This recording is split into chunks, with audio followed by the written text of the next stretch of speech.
Saúde, já de volta. Obrigado pelo carinho, pela sintonia. Bom demais estar com vocês. Seja sempre bem-vindo, vai interagindo, vai participando. O programa é seu. O assunto de hoje é muito importante, gente. Hipertensão arterial. Por isso que a gente traz nomes e renomes. Se tem alguém nesse planeta que entende do assunto, está aqui hoje, viu? A doutora Miriam Matos Alexandre, médica cardiologista, gente. E muitas perguntas estão chegando aqui. Vamos dar trabalho para a médica aqui, viu, gente? A dona Roseli Zilce, de Agrolândia, Santa Catarina, doutora. A mãezinha dela toma o remédio, eu vou citar o nome para a doutora saber aqui, é Captopril 25 miligramas. A pressão dela ultimamente fica 18/10. Ela já toma o remédio. Será que é outra coisa esta pressão alta, essa alteração de pressão? Observação, ela tem diabetes, a mãe da dona Roseli.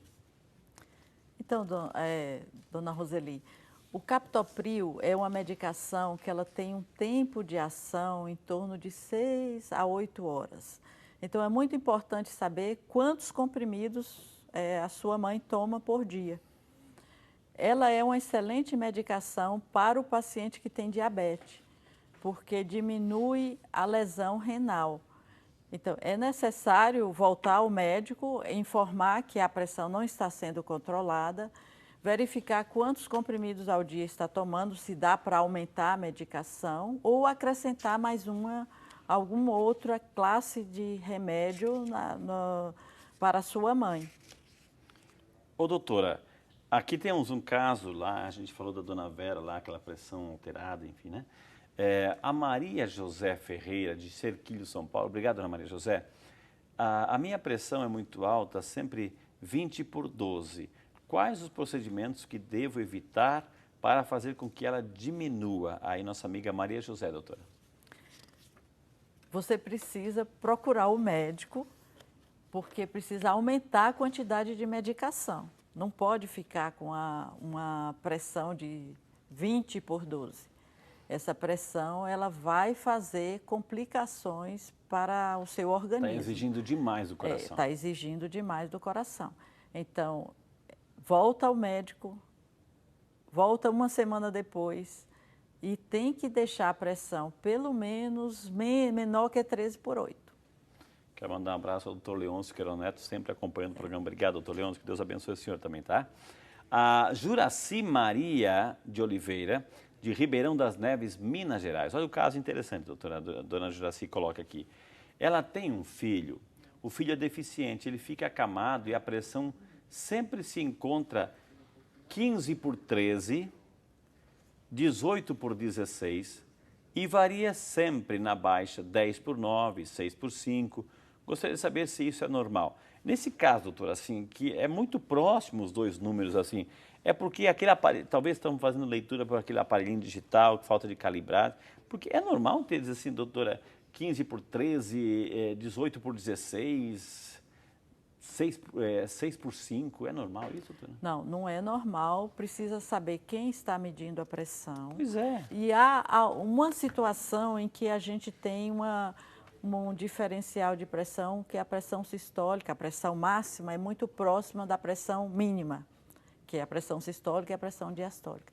É naquele paciente que tem uma alteração na válvula, chamada estenose aórtica. Mas é preciso que ela leve o seu filho ao médico ou o pessoal da saúde em casa, que tem no serviço público, que faz assistência médica na residência.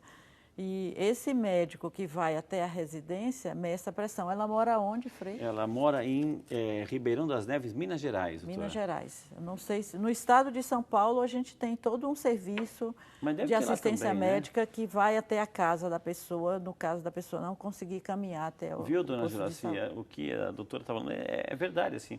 De repente, essa leitura está sendo feita onde? Numa unidade de saúde, no hospital, enfim, ou casa, né? E, de repente, o aparelhinho não está sendo muito fiel, não, viu? Né? O José Luiz Francos, de Ibaté, São Paulo. Obrigado, senhor José, Deus abençoe. A minha artéria está com 44 e o normal é 40, dizer assim. Não tomo remédio para a pressão. O que devo fazer? O que ele está dizendo aqui, doutora? Eu vou supor que ele fez um ecocardiograma. Olha, viu? Né, vou supor. E que ele mediu o diâmetro, que o médico mediu o diâmetro da artéria e que o diâmetro da artéria deu 44, que está um pouquinho dilatada.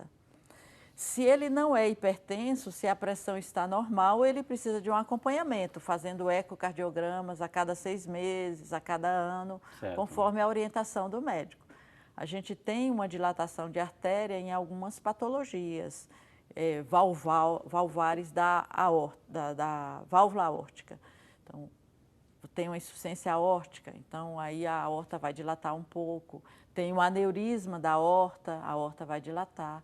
Então, a aorta estando dilatada, a pressão tem que estar abaixo de 12/8, com um acompanhamento médico. Se ela dilatar demais, é cirúrgico. Mas, assim, há um acompanhamento com ecocardiograma. Entendi. Se é isso que ele perguntou. Claro, né? Então, obrigado, José. Se for isso, maravilha. Se não for isso, mande a pergunta de novo, que a doutora está aqui para responder, viu? A Alça Ribeiro Fagundes, de Piraporã também, Minas Gerais, obrigado, espero ter lido o nome certo aqui. O esposo dela tem problemas de coração e as pernas estão com uma coloração escura. Queria saber se isso tem a ver com o problema de coração, doutora. Assim, o esposo tem problema de coração e as pernas estão com uma coloração escura. Alza, o esposo dela, como é que a gente pode ajudar daqui, doutora? Pode ser do coração, mas essa pergunta é muito difícil de responder assim, sem examinar o paciente, porque existem outras causas, insuficiência venosa, existe causas, ferimento na perna, que depois que cicatriza fica com essa coloração escura. Então, são várias causas que podem dar essa coloração escura na perna sem ser insuficiência cardíaca. Já que nós estamos em Minas Gerais, doutora, assim, porque foi lá de Piraporã, Minas Gerais, vamos continuar um pouquinho em Minas Gerais. Agora vamos para Governador Valadares, quem representa aí a Maria Dalma da Silva Cabral. Obrigado, Ana Maria, Deus abençoe a senhora. Ela gostaria de saber, já que o sal, né, é 1 grama por dia, etc., o sal refinado é perigoso, a gente sabe disso, aquele sal branquinho é perigoso, e o sal, esses sais novos que estão chegando no mercado, por exemplo, o sal do Himalaia é menos prejudicial do que o sal comum refinado? Pergunta a nossa amiga Maria Dalma da Silva Cabral, doutora. O que vai ser importante é a quantidade de cloreto de sódio que você está ingerindo. Então, existe aquele sal que tem menos sódio, mas a quantidade que você coloca. Então, entendi. Você não precisa comprar sal do Himalaia. Você pode comprar o sal normal que vende no Brasil, que tem iodo, e diminuir a quantidade que você coloca na comida.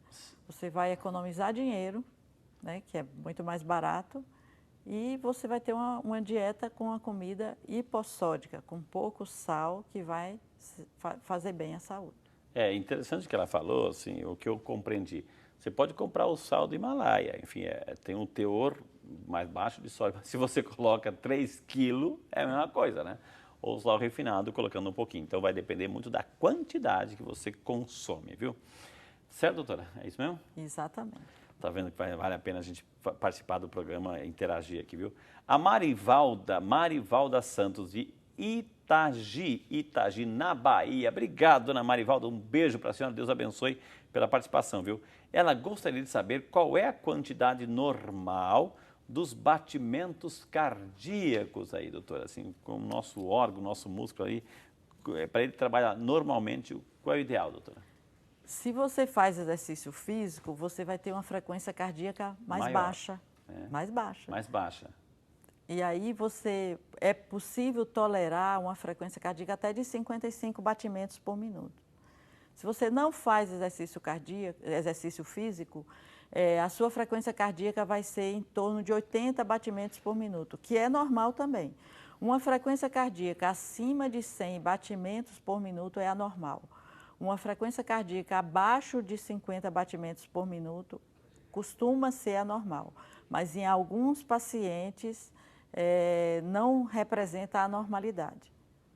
Doutora, se quando a pessoa de repente está, sei lá, uma situação da vida dela, fica ofegante, coloca a mão no coração, parece que o coração disparou. Ou de repente a pessoa que faz exercício, não, o coração disparou, está aí assim.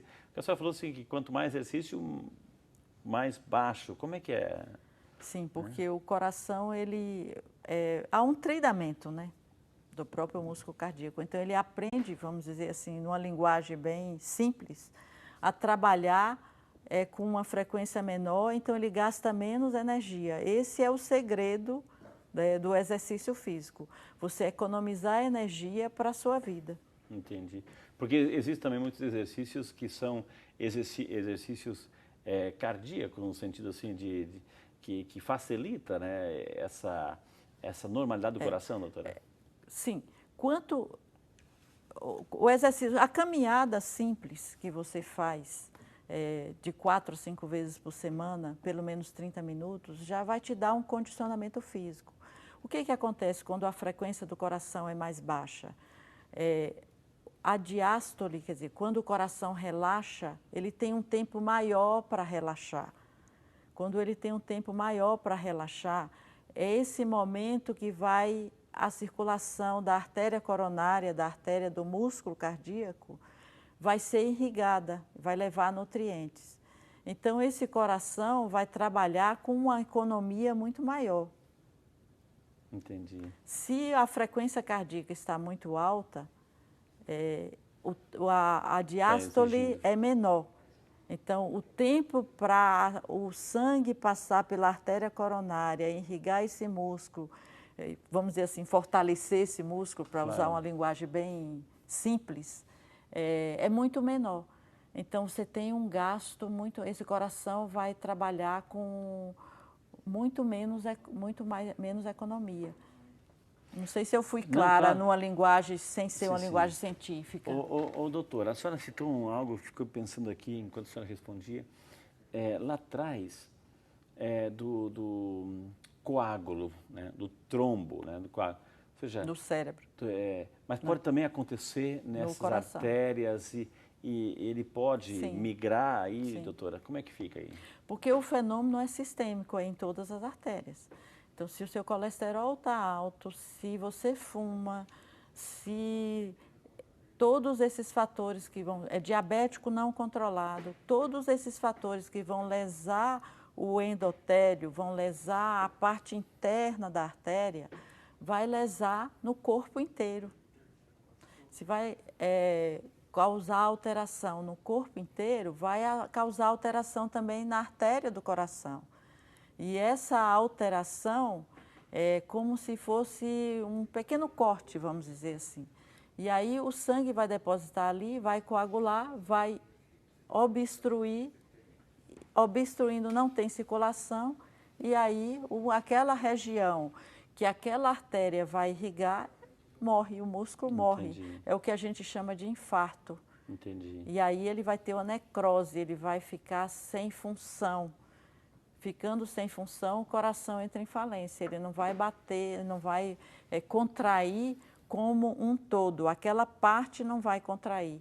Então, vai causar uma insuficiência cardíaca.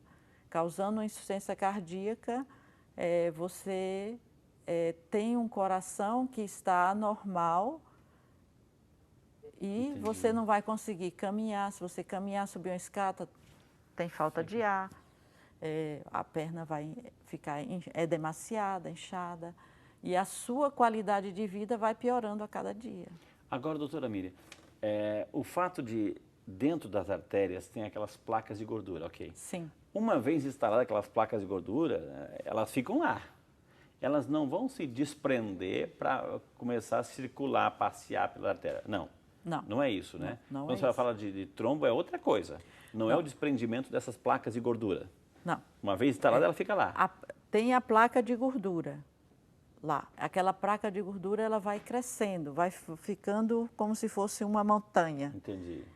E aí ela racha, ela se abre. Quando ela se abre, o sangue sai e coagula. Quando coagula, ele entope, obstrui aquela artéria que já aquela passagem que já é muito estreitinha. Interessante. Esse é um mecanismo. Entendi. Gente, eu vou chamar... Ou ela vai crescendo até obstruir a artéria. Claro. A gente vai falar um pouquinho mais sobre isso, doutora. Eu quero lembrar para você que está em casa, vou chamar um intervalo, mas assim, nós estamos em plena campanha aí, Jesus é o Senhor, né? Jesus ressuscitado, e mostrar para vocês aqui que você pode receber essa revista Brasil Cristão na sua casa, no conforto da sua casa. É claro, para isso você tem que ter uma atitude. A atitude é ligar para a gente e se tornar um sócio, nos ajudar a evangelizar ainda mais. Recebe a revista, recebe também a noveninha das mãos ensanguentadas e as reflexões aqui, eu vou colocar bem pertinho aqui as reflexões para você. Então, ligue para a gente, seja um sócio, não é só pela revista, mas assim, pela causa, a causa evangelizadora. Amém? Nós vamos chamar mais uma vez o intervalo. Na sequência, temos mais um bloco aqui com a doutora Miriam. Vamos aproveitar a presença dela para saber tudo que a gente precisa saber, entender sobre hipertensão arterial. A gente volta já só para você.